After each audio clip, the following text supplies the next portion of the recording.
leave bad company. Don't be with bad company, with bad friends. ایک شخص تھا عقبہ بن ابی معیط، کافر تھا، مکہ کے سرداروں میں سے تھا، اور اس کا دوست، اس کا بڑا کول ایسوسیشن تھا، بڑے کول بوائز تھے مکہ کے، پیسے والے اور سٹیٹس والے. اس کا دوست تھا امیہ بن خلف.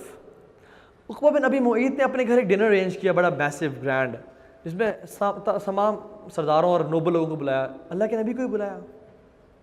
اللہ کے نبی نے کہا کہ تم اسلام قبول کر لو، میں آ جاؤں گا. اس نے کہا ٹھیک ہے میں قبول کر لوں گا. اس نے کہا ٹھیک ہے یار آئیں تو کر لوں گا میں. وہ کیئرلیس تھا. اللہ کے نبی آئے، اسلام قبول کیا، ڈنر ہوا، کرٹسی میں بھی کر لیا، چلے گئے. اس کا دوست ایول تھا، جس کو ہمارے یہاں سے کال اسٹڈ تھا، پارٹی بوائے تھا. کہ تو نے کیا کیا ہے، تو نے اسلام قبول کر لیا ہے؟ اس نے کہا ہاں. کہ تو نے ہمارے دشمن کا دین قبول کیا ہے. You will not be from our company. تم اسکول ایسوسیشن میں نہیں ہوگے، تو ہمارا دوست ہی نہیں آج کے بعد، چلا جائے یہاں سے. ہمارے گینگ کے ساتھ تو آج کے بعد نہیں پھرے گا.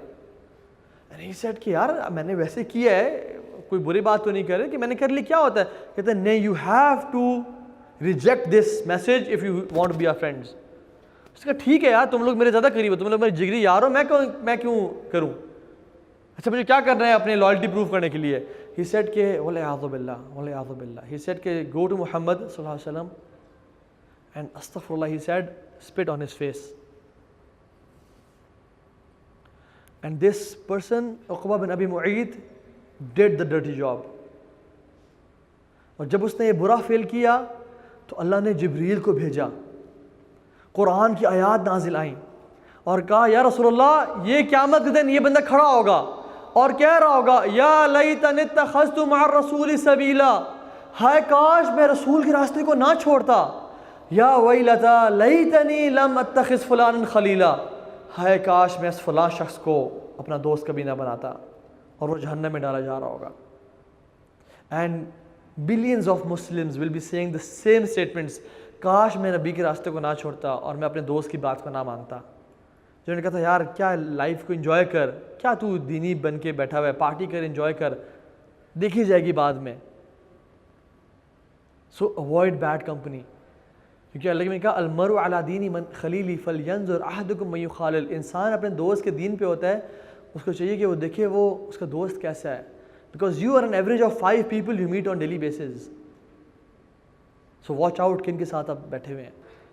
میں کل فیصل آباد میں تھا، وہاں پہ ایک پنجاب میڈیکل کالج ہے ان کا، انہوں نے ایک سوال کیا کہ تو بھائی اگر ہم دین میں آنے کے بعد ہمیں دوست چھوڑ جائیں تو ہم کیا کریں؟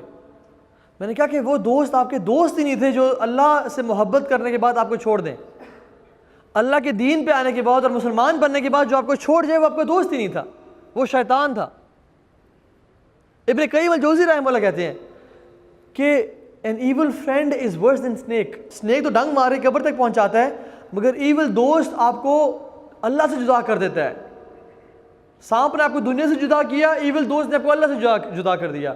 and he carry on and says کہ برا دوست شیطان سے بدتر ہے، کیونکہ شیطان تو صرف کان میں وسوسے دیتا ہے کہ یہ برا کام کرو اور وہ کام کرو. ایک ایول دوست صرف وسوسے نہیں دیتا، آئیڈیاز دیتا ہے، آپ کو پک کرتا ہے، آپ کو گناہ کرواتا ہے، آپ کو ڈراپ کرتا ہے اور 1000 بہانے بتاتا ہے کہ ماں باپ کو کیا بولنا ہے. So never be with evil friends.